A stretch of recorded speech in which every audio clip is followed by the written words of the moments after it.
दोस्तों, खबर नई दिल्ली से है, जहां पर महिला आरक्षण बिल को लेकर सियासत तेज।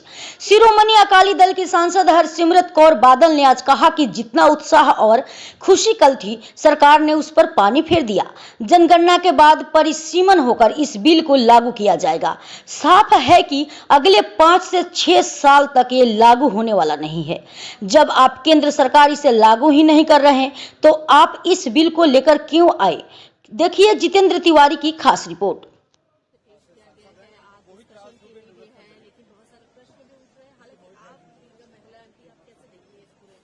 नहीं, जितना उत्साह था और जितनी खुशी कल थी, मैं कह सकती हूँ कि सरकार ने पूरी तरह उस पर पानी फेर दिया। और शायद ये मेरी भावना देश की सारी औरतें महसूस कर रही हैं, जिन्होंने समझा कि 75 साल बाद आखिर में कोई प्रधानमंत्री और सरकार पूरी बहुमत वाली आई है जो औरतों को उनका हक देगी। हक तो 50% का बनता है, आज हम सिर्फ 33% के लिए लड़ रहे हैं।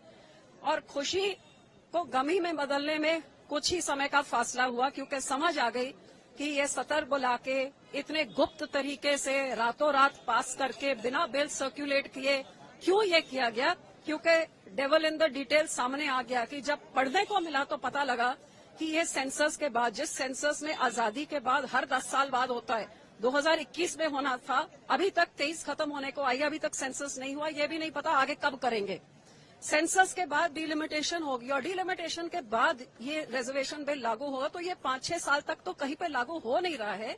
तो फिर आपने जो 10 साल पहले वादा किया था, पौने 10 साल जब 6 महीने रह गए इलेक्शन के लिए, तो आपको ये बिल लाने की क्या जरूरत जब आप लागू ही नहीं कर रहे हैं। और जो आपने लागू नहीं करना तो लेके क्यों आए? पर आपकी नीयत जो सही होती तो आप जे रातों रात आप नोटबंदी कर सकते हैं, चंद घंटों में आप देश को बंद करके लॉकडाउन कर सकते हैं, जोर जबर से जीएसटी को आप पुश कर सकते हैं, तो आप इसको आराम से कर सकते थे जी आपकी नीयत सही थी। नीयत सही नहीं है। जैसे 75 सालों थे और जब से ये पहली बारी रिजर्वेशन बिल की चर्चा हुई है, ये मेल डोमिनेटेड पार्लियामेंट ने औरतों के साथ धोखा किया और आज भी एक धोखा ही